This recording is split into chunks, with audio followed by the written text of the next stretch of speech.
Before doing example 10.8.4, we're going to look at the area under a curve which is defined parametrically.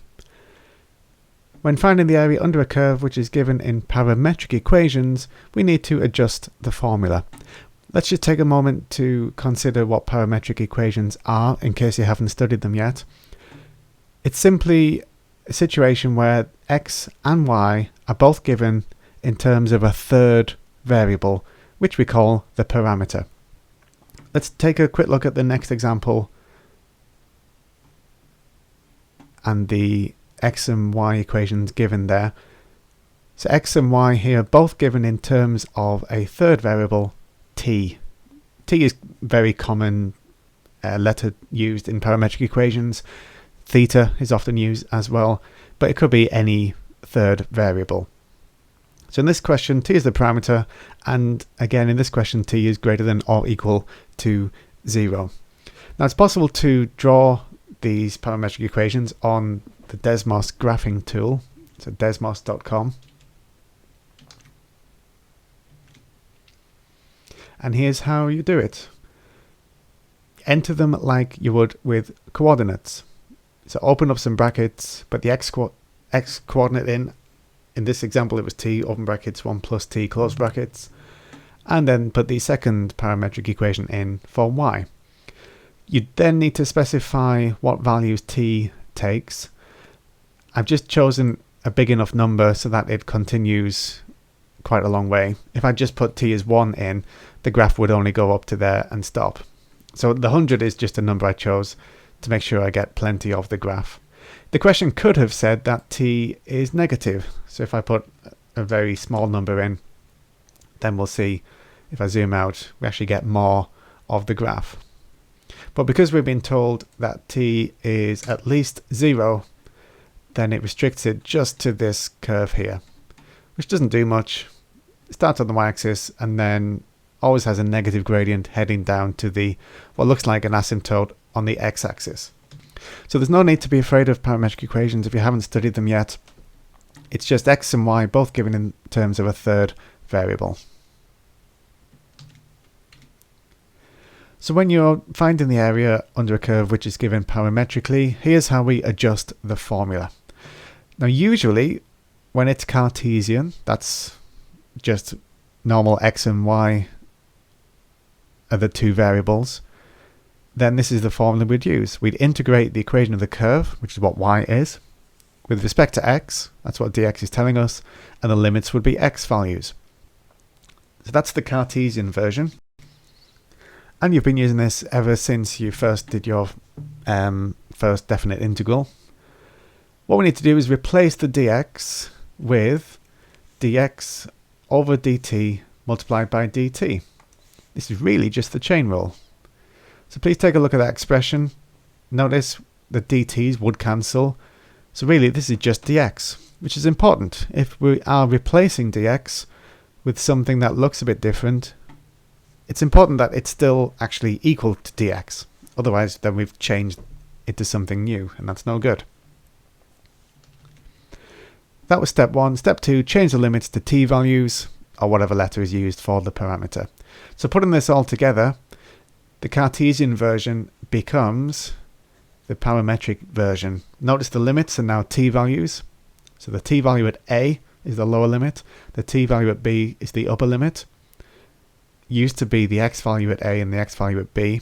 Now they're t values. The y is still there. That hasn't moved. But dx has been replaced with this. Dx over dt multiplied by dt. So that's what we're going to use in the following question. Here's the curve. We don't need to know what it looks like.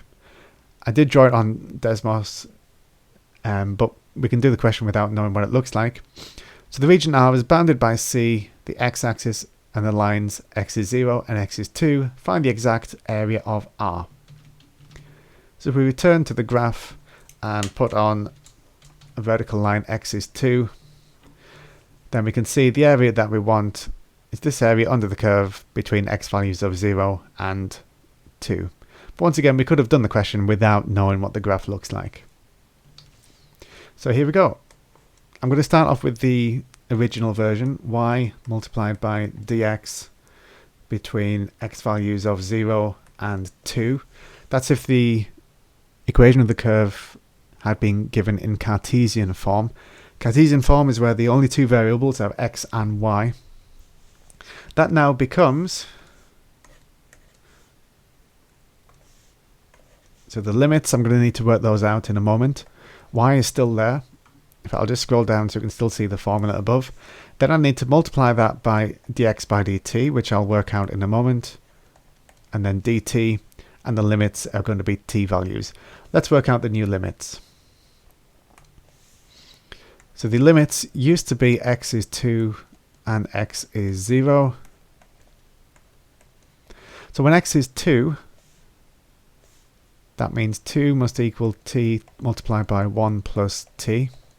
I'm going to need a bit more room for this. That came from using the equation for x. So when x is 2, I need to know what t is. Obviously, this is a quadratic equation. And quite quick to factorize and solve. We get two possible values of t, either -2 or 1. But remember, in the question, we've been told t is not negative. I'm going to mention it, though, and say that's not applicable.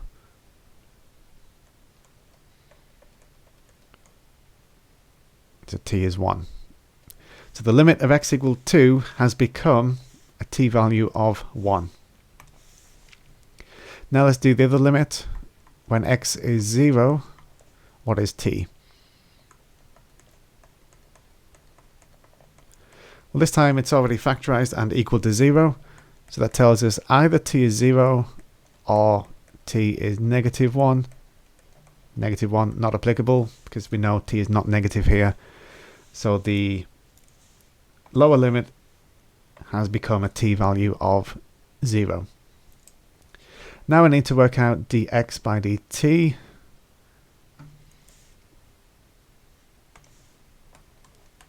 So to do that, I'm going to expand the brackets. I could have used the product rule, but I think it's a bit easier and quicker to simply expand the brackets. And then dx by dt is 1 plus 2t. So now I can replace y with 1 over 1 plus t. I can replace dx by dt with what I've just worked out. And then, of course, we'll have the dt at the end.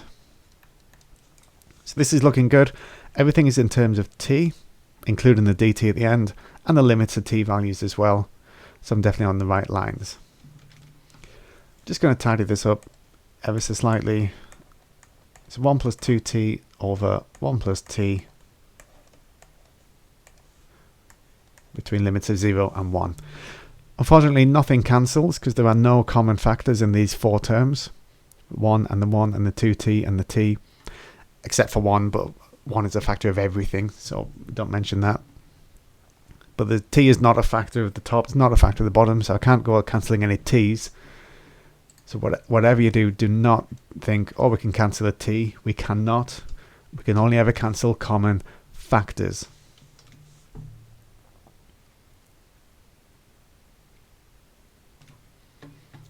Now this is a tricky integral.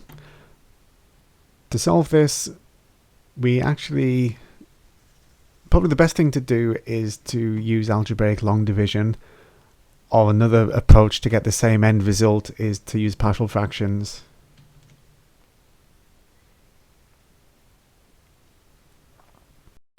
A third approach would be to let u equal 1 plus t, little substitution. But the one I'm going to go for is long division. Actually, I might show all three methods. So first of all, long division. How many times does 1 plus t divide into 1 plus 2t? I'm just going to change the order of these. I'm going to put the t term first and then again the t term first there.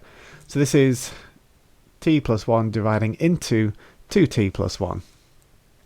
So we look at the t terms first. How many times does t go into 2t? And the answer is 2. Now multiply t plus 1 by 2 and write it underneath. And then subtract vertically. These first ones should always match, and then 1 take away 2 is negative 1. So what that means is 1 plus 2t divided by 1 plus t is the same as 2 whole ones plus a remainder of negative 1 over the divisor t plus 1, which I'm going to, instead of putting a plus and a minus next to each other, I'm going to write it like that. Now after that, I've got two terms that I can integrate. So there's one way of dealing with this.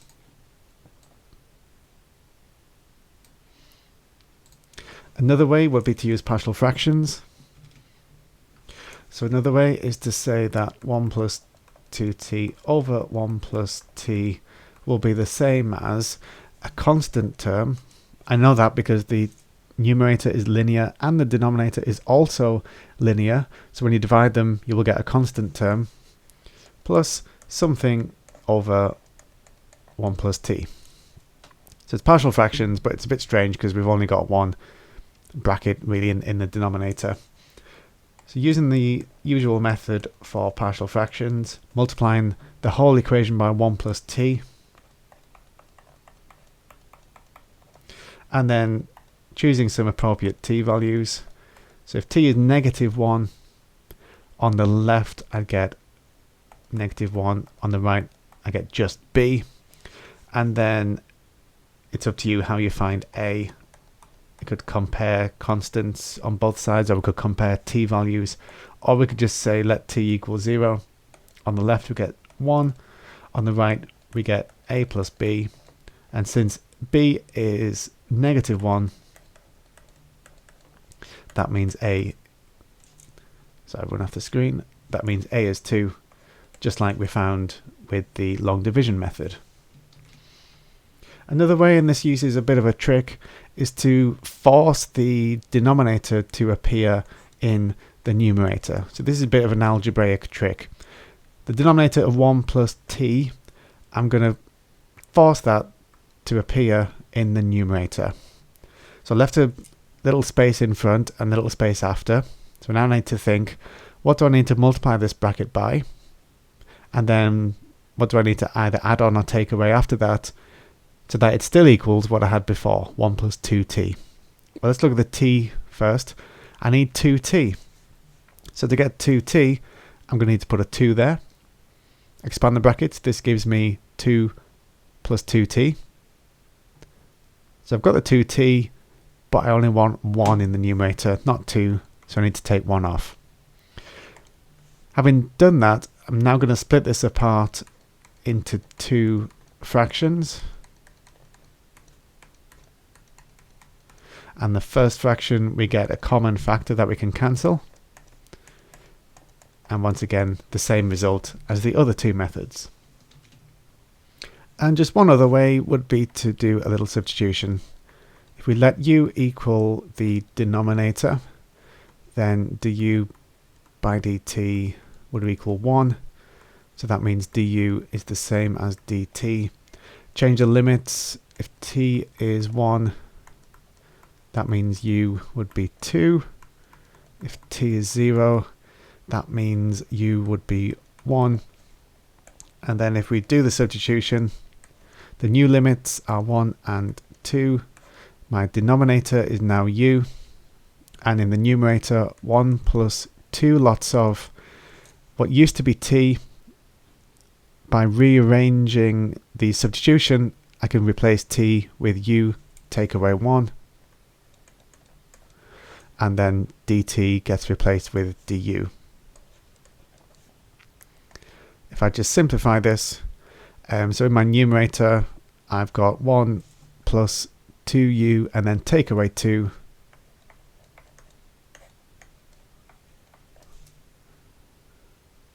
Just checking that, yep. And then simplify. So every term in the numerator is divided by u. So that leaves me with the integral of 2 take away 1 over u with respect to u with limits of 1 and 2. And that would take us to the same final answer. So there's 4 different ways of dealing with that integral. The substitution method is almost complete, so I'm just going to go back to one of the other 3. The other 3 all gave us the same expression, and that was 2 take away 1 over t plus 1